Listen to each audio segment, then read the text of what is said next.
Assalamualaikum, balik lagi di channel jam 12 nerusin alur cerita dari manhwa The Game That I Came From yang part ke-7. Gak usah lama-lama, langsung saja masuk ke ceritanya. Selesai menaklukkan Dungeon Insanity, Lingse mendapatkan undangan bertemu dengan Guild Master Celestial Blue Cloud. Saat ini Lingse yang diantar sama Hammer berada di depan Guild Celestial yang begitu ramai. Banyak sekali ruko seperti penjualan item dan yang lainnya. Lingse sangat kagum melihat bagaimana player di sini bersemangat. Hammer mengatakan ke Lingse kalau dia bisa saja masuk ke Guild Celestial dengan mudah. Saat itu Lingse mencium aroma ramuan. Dia bertanya, apakah Celestial mempelajari alkemis? Hammer bilang, tentu saja tidak. Lingse mengingat kehidupannya dulu. Alkemis menjadi berguna setelah setengah tahun game rilis. Ada satu player yang menjadi terkenal karena alkemis. Alkemis itu bernama Van Kavus yang dijuluki Alkemis Emperor. Lingse sudah memikirkan cara untuk mendapatkan uang dengan menemukannya dan melatih Van Kavus. Saat itu dari belakangnya muncul Well yang melihat bagaimana Lingse moodnya lagi bagus. Mereka saling menyapa. Well menggantikan Hammer untuk memandu Lingse dan bertemu Guild Master. Lingse sudah diantar Well menuju ke tempat di mana Blue Cloud berada. Sekali lihat saja Lingse sudah tahu kalau Blue Cloud punya job archer. Blue Cloud basa-basi dengan memuji Lingse yang bisa mengendalikan pertarungan di dungeon tingkat Insanity. Blue Cloud langsung ke intinya. Dia berharap berteman dengan Lingse dan menantang dungeon bersama-sama. Ada dungeon baru level 15 di Sastros Graveyard. Dungeon itu rekor tertingginya di kesulitan upper, sekitar 2 jam untuk penyelesaiannya. Rekor itu diambil guild nomor 1 dan sejak saat itu belum ada yang bisa menyelesaikannya lagi. Blue Cloud bertanya apakah Lingse percaya diri menyelesaikan dungeon itu di tingkat Insanity. Well yang mendengar itu mengira Blue Cloud hanya ingin menguji kekuatan Lingse. Tapi Lingse dengan percaya diri bertanya, Guild Master Celestial ingin mengambil rekor pertama kali menyelesaikan dungeon itu. Tidak masalah, tapi ini tidak murah. Blue Cloud sangat senang. Dia akan menyiapkan tim, item yang dibutuhkan, semua yang ditentukan sama Lingse. Dan Lingse bisa menjadi pemimpinnya. Lingse setuju tawaran dari Guild Master Celestial. Tapi untuk masuk ke dungeon itu ada ketentuan levelnya. Dan saat ini levelnya belum cukup. Dia sudah punya rencana untuk naik level dan akan butuh waktu untuk bisa naik level. Well hanya bengong dengan negosiasi singkat itu. Lingse membutuhkan sesuatu yang perlu waktu untuk mencarinya. Dia akan membeli itu setelah Celestial mendapatkannya. Itu 3 buku skill, Quick Step, Berserk Slice, dan penghilang debuff, Disaster Gift. 2 buku pertama cukup mudah didapatkan. Untuk yang terakhir butuh waktu, tapi akan dicarikan sama Guild Celestial. Lingse berterima kasih. Sebelum dia pergi, dia bertanya kenapa mereka berdua yang sudah level 15 belum melakukan awakening. Mereka menjawab tingkat presentase awakening tidak juga menilai kesempatan mereka menjadi awaken, tapi juga menentukan seberapa kuat mereka menjadi setelah menjadi awaken. Mereka masih berusaha mencari cara apakah ada cara lain untuk meningkatkan presentase itu. Lingse yang mendengar itu belum tahu kalau presentase juga menentukan kekuatan setelah awaken. Dia sudah tahu kalau tes untuk awakening berada di job spesialis tes. Dia juga nggak tahu kalau ada cara meningkatkan presentase awakening. Setelah mendapatkan jawaban itu, Lingse pergi dan akan memberi kabar setelah dia sudah di level yang bisa masuk ke dungeon. Setelah Lingse pergi, Blue Cloud sudah tahu Lingse adalah orang yang kuat. Dia yakin pasti berhasil dan selalu melangkah ke depan. Mereka tidak sabar menantikan pertemuan selanjutnya. Sementara itu di jalan Greyfall, ada keributan antara 3 orang player songong dan gadis cilik bernama Van Kavus yang sedang menjual potion buatannya. 3 player itu marah karena harga yang dijualnya 1 silver coin. Walaupun ada efek saat minum potion itu, tapi efeknya random. Mereka menyebut Vancavus penipu dan akan menghancurkan tokonya. Tapi sebelum bisa menghancurkan tokonya, ada penjaga kota yang akan menindak satu kejahatan. Tapi 3 player itu punya rencana untuk menghancurkan toko itu dengan tidak sengaja. Dan itu berhasil membuat beberapa potion milik Vancavus hancur. Vancavus membersihkan kehancuran itu. Saat itu datang Lingse yang membantunya. Dia bilang memang mahal untuk ukuran potion. Vancavus bilang proses pembuatannya butuh waktu dan energi yang banyak. Biayanya pun sangat tinggi. Tapi entah kenapa tingkat kesuksesannya nol. Lingse tidak mengira akan bertemu dengan Vancavus di sini. Dia yakin dia benar-benar Vancavus dan dia bertanya, apakah dia belum masuk kuil? Vancavus bilang tidak mungkin ada guild yang mau mengajaknya masuk. Lingse langsung to the point. Dia sudah tahu kalau Vancavus punya skill atau atribut yang tidak biasa dimiliki player lain. Dan Vancavus yang mendengar itu sangat kaget bagaimana bisa Lingse mengetahuinya. Sementara itu terlihat Tiana yang membeli kue bersama dengan Ryuko yang sedang asik ngomel. Mereka mau ke lokasi di mana mau ketemuan sama Lingse. Saat itu Lingse sudah di sana membawa juga Vancavus. Tiana mengira Lingse seorang lolicon yang selalu mengajak anak kecil masuk timnya. Lingse meminta Tiana membuat Vancavus naik level 5. Setelahnya Lingse akan membantunya naik level. Tapi Vancavus masih belum yakin dengan kekuatannya. Lingse akan pergi. Vancavus bertanya apakah dia benar-benar bisa melakukannya. Lingse dengan yakin mengatakan, kau sungguh menjadi alkemis terbaik di Heavenland. Setelah mengatakan itu, Lingse pergi bersama Ryuko untuk naik level. Lingse bilang kalau Vancavus punya blessing, PT blessing yang bisa membuat potion, dan mereka berdua akan pergi ke kota para penyihir, kota magical, kota besar Herdians. Tujuan mereka ke kota para penyihir. Mereka ke sana untuk naik level ke-12. Kota Herdians yang didominasi warna merah dan putih. Surga bagi penyihir api dan es. Banyak sekali penyihir dengan berbagai atribut yang terbang menggunakan staff gliding. Ada 2 kubu yang berada di kota Herdian. 1 elemen api dan 1 elemen es. Misi Song of the Fire and Ice merupakan misi tim yang biasanya hanya diterima seorang mage. Misi itu adalah kunci mereka untuk naik level dengan cepat. Ryuko bilang mereka setidaknya butuh 1 mage untuk bisa masuk misi ini. Tapi Lingse saat ini sudah pakai jubah merah dan Ryuko jubah putih. Misi Song of the Fire and Ice, pemain dapat membentuk tim dan memilih camp apakah elemen es atau api.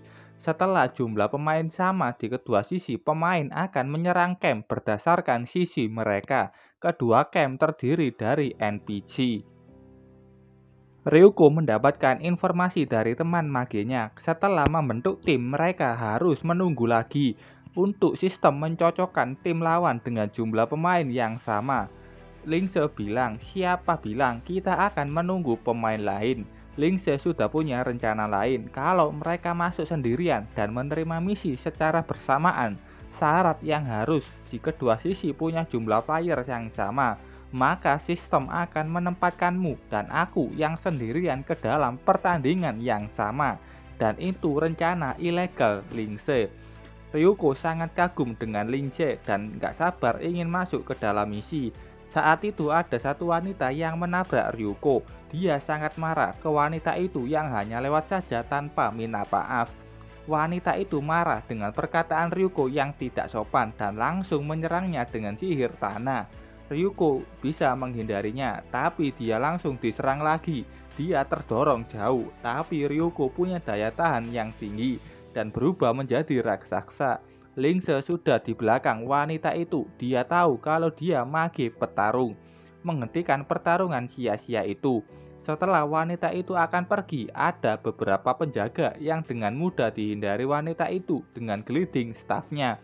Lingse sudah tahu siapa wanita itu. Dia seorang pro gamer yang punya masa depan menyakitkan dan suram. Keduanya sudah masuk dalam misi. Misi ini tipe peta invasi klasik Magical Canyon. Awalnya untuk mau bertarung satu sama lain, tapi karena kekurangan jumlah pemain, maka digunakanlah NPC. Jumlah magi NPC sangat banyak dan levelnya sangat tinggi. Ryuko sudah melihat Lingse. Lingse dan Ryuko menggiring para NPC dalam misi ini. Selama NPC yang mereka serang, sebelum NPC mati, mereka juga akan mendapatkan XP. NPC hanya bisa dibunuh dengan sihir. Semakin sedikit player akan semakin banyak XP yang mereka dapatkan. Keduanya sudah bertemu. Lingse sudah memberikan banyak sekali potion ke Ryuko. Mereka melompat ke tempat lain untuk menarik sebanyak-banyaknya NPC. Lingse berencana akan sesekali membawa NPC ke camp lawan dan mendapatkan banyak hadiah dengan menghabisi banyak NPC. Dia harus melakukan rencana ini sebanyak mungkin sebelum pihak game melakukan patch atau perubahan. Lingse memberikan damage ke mage dan memancing mereka semua. Lingse yang thief bisa menjaga jarak karena mage yang lambat. Kalau ada sihir jarak jauh, Lingse bisa menggunakan Evil Spirit Invisibility. 10 menit tersisa, dia sudah banyak sekali memancing para penyihir NPC.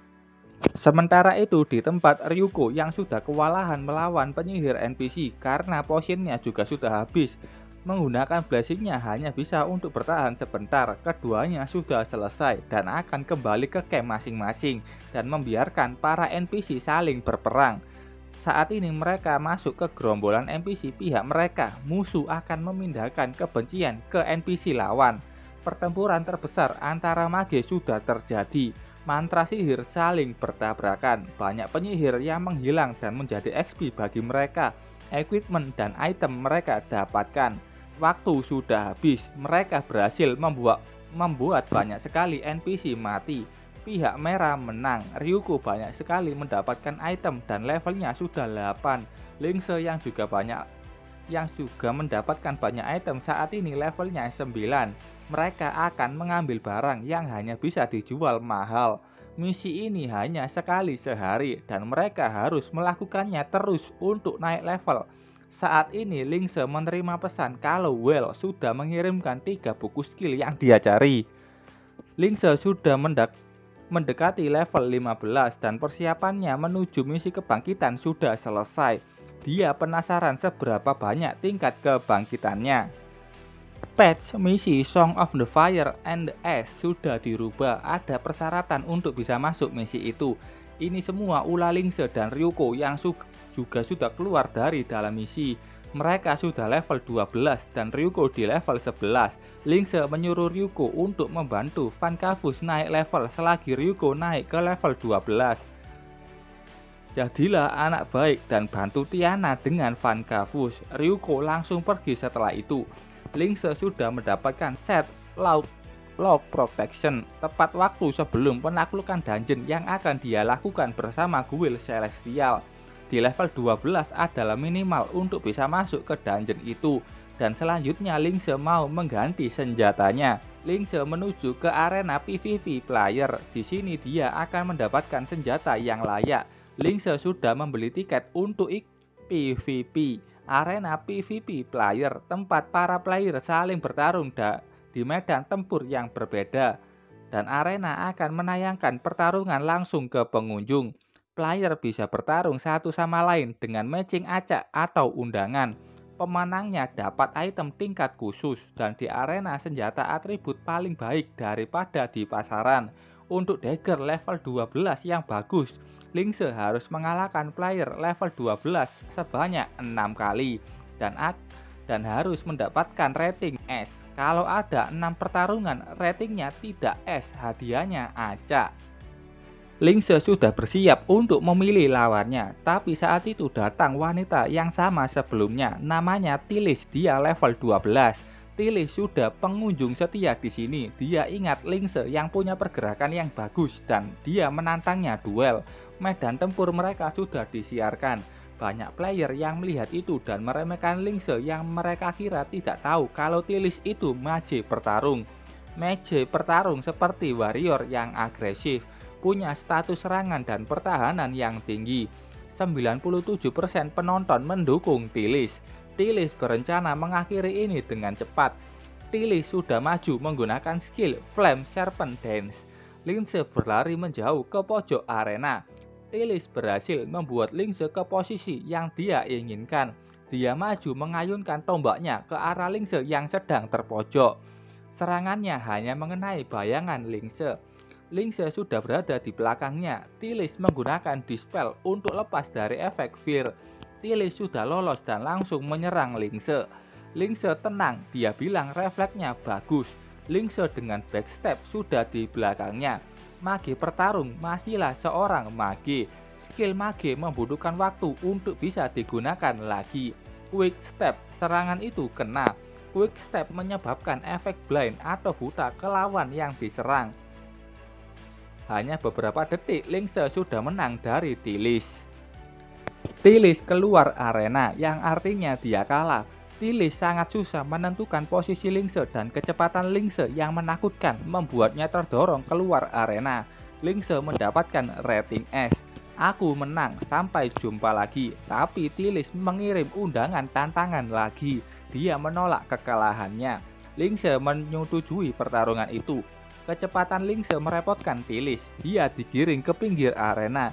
Tilis yang tidak mau kejadian pertama terulang lagi menggunakan skill Rippling Body Restriction Art yang bisa membatasi tipe pertarung dan memaksa lawan diam selama 1 detik. Tapi efek itu kembali ke Tilis karena Lince menggunakan Disaster Gift setelah menerima efek pengendali. Saat skill ini aktif, semua efek pengendali akan kembali ke lawan dan menghilangkan efeknya. Selama 12 detik berikutnya, Lince bebas dari efek pengendali. Lince menendang Tilis sampai ke pinggir arena.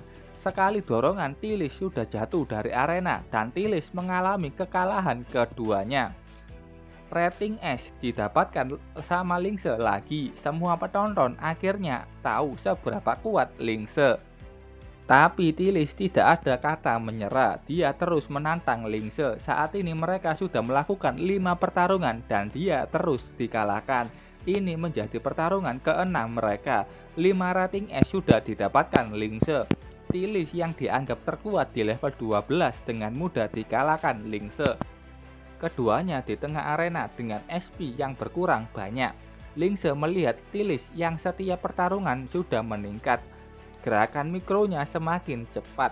Lince backstep tapi dia gagal. Tilis menggunakan Orping's Clone yang membuat Lince menjauh. Tilis menyiapkan sebuah sihir besar yang akan mengakhiri pertarungan ini. Sihir Raging Candle, api besar yang menyerang Lince. Tapi Tilis lupa dengan kemampuan Lince. Yang dia serang hanyalah bayangan. Lince sudah muncul di belakangnya. Itu adalah skill Evil Spirit Invisibility. Tilis mengaku kalah. Tapi sayangnya rating pertarungan ke-6 ini A. Setelah itu Tilis menemui Lince yang ingin mendapatkan rating S berturut. Tilis meminta saling menambahkan teman. Hanya untuk menghubungi kalau ingin bertarung lagi. Lince tidak bisa mengira kalau dia kali ini bisa berhubungan dengan Tilis. Dia sudah tahu nasib Tilis di kehidupannya dulu dan berharap Tilis menjadi lebih kuat. Setelah Tilis pergi, Lince melanjutkan pertarungannya. Karena pertarungan dengan Tilis, dia sangat populer di arena dan memenangkan rating S 6 kali dan win streak 39 kali. Dan pertarungannya menjadi topik di Heavenland.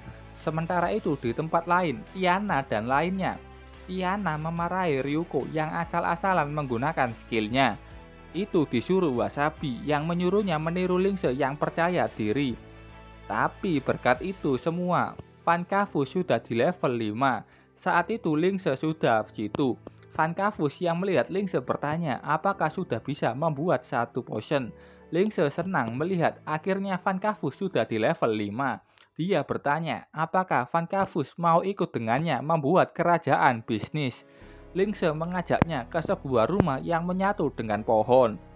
Tempat itu akan menjadi milik Vankavus. Lince sudah menyewanya 3 bulan. Itu tempat kerja Vankavus. Di dalamnya sudah banyak sekali alat dan barang yang berguna baginya membuat potion. Ada buku alkemis dan bahkan perlengkapan lengkap untuk alkemis. Alasan Lingse menyuruhnya level 5 dulu agar Van Kavus memenuhi syarat untuk bisa membuat berbagai jenis potion.